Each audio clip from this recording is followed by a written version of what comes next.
So you want to learn how to play the flute.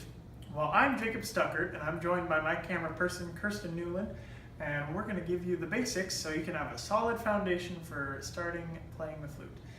So Kirsten, if you'll come zoom in on our flute in its case here, I'm going to tell you the different parts. This is called the head joint, this is called the foot joint, and this is called the body. So we're going to start with some assembly instructions. We're going to take the body and be very careful when you're gripping it. You don't want to grip it on the rods or the keys. These are keys, these are rods, because it's very easy to bend those things and take them out of alignment. So we're going to grab it down here where there are no keys or rods, and we're going to take the foot joint in the same way, and we're going to gently twist it together. Gently, and take your time. Be patient. You don't want to jam it in there too quickly.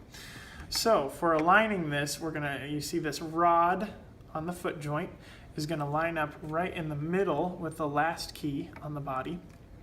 A lot of beginning flute students want to line it up like this with the rods on the foot joint and the rods on the body lined, but that's actually not correct. We want it right like this. Okay, so we're going to take the body like this. We're going to take our head joint and we're going to line it up right like that. Gently twist. Don't go too fast. Now you notice this color is different from this color of the metal. We want to leave about 1/4 of an inch of that. You don't want to just push it in all the way because we need some room for tuning, which you'll learn about later on in your studies. But here we have the embouchure hole or the blowhole, and you want to have this lined up all the way down with the keys of your flute, like that. Some flute players want to put it at around 12:30 or 1 o'clock, but for our purposes, we're just going to have it right down the middle at 12 o'clock.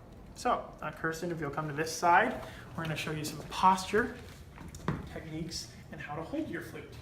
So, we're going to have our feet flat on the ground. We're going to sit towards the front of the chair, and we're going to have a nice, straight and strong torso. We don't want to slouch back in our chair like this. We don't want to cross our feet like this or anything like that. We want nice flat feet, and we want to put our weight towards the front of the chair. All right, so there are going to be 3 balance points of the flute. The first one is going to be your lips, which are going to go on the embouchure hole, right like that, and you're going to balance it there. The second one is going to be the root of your index finger. It's this part right here, and that's your left index finger. You're going to put it on the flute like this. Now, your third balance point is going to be your right thumb. So you're going to put that right on the flute right there. And if you do it right, you should be able to hold it just fine with only those 3 balance points. Now, you don't want to balance it on your right pinky right here because that finger goes on a key, and sometimes you have to lift it up. So you'll get in a lot of danger if you're relying on that finger to hold your flute up. You want just those 3 balance points. So now that you have it balanced correctly, Kirsten will zoom in here. We're going to put our fingers, place them correctly with your left hand. You're going to put your index finger on that key. You're going to skip 1. You're going to put your middle finger there. Then you're going to put your ring finger on the key after that. And then you're going to skip 2 keys for your right hand. You're going to put your right index finger right there. 1, 2, 3. And then you're going to put your pinky on this first key on the foot joint there. Okay, good. And then your left thumb is going to go on this key right here. That's your first position that you're gonna hold the flute.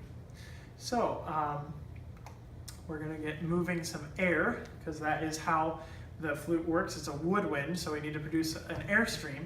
And the way the airstream is going to be formed is with a slit-shaped aperture. Now, an aperture is the shape of your mouth when you're pushing air through it.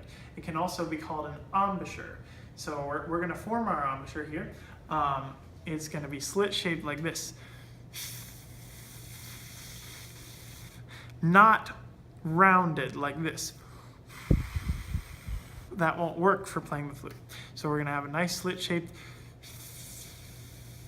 and to get the right airstream going, take your index finger, put it right where this lip skin meets your normal face skin here.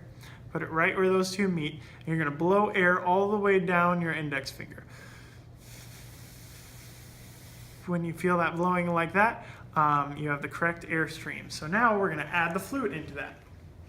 So you're holding your flute like we taught you earlier, and you're going to kiss the blowhole right on there, right like that. So now you're just going to roll it out from there, and you're going to use that ribbon-like airstream. That's what they refer to it as a ribbon of that coming out of that slit in your mouth.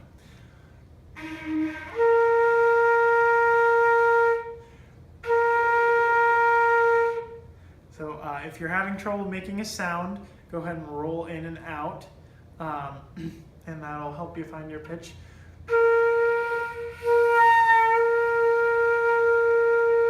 Right, like that, okay. And while you're holding your flute, something to note is we don't want it to droop below parallel too far.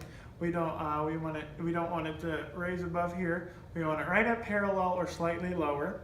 And we also don't want you to put your elbow on the back of the chair like this. That's a slouching position. That's not going to be very effective. So we want it nice and parallel, nice and upright like this. So here we go again. Here's the sound. All right, and there's something we have to do to start every note, and it is called articulation. So how we articulate on the flute, you're going to put your tongue right where the top of your gums on the roof of your mouth and your front teeth meet. Right at that point, you're going to say do, do, do, do, do, do, do, right like that. So we're going to do that right now.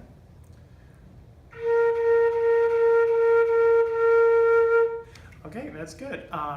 Some things to avoid. You don't want to have a goo, goo, goo, goo, like a glottal sound. That'll go like this.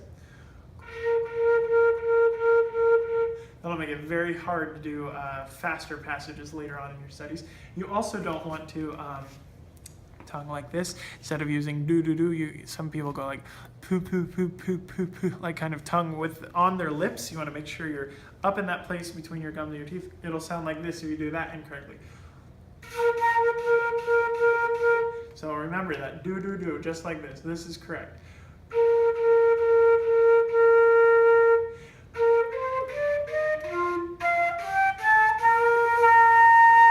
That's good. All right, and you might have noticed as I'm going higher, I change the position of the flute a little bit.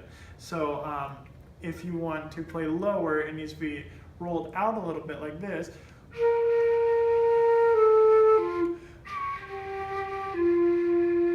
That'll make it easier to play lower, and then higher stuff, you're going to roll it in a little bit so that your lower lip covers a little more.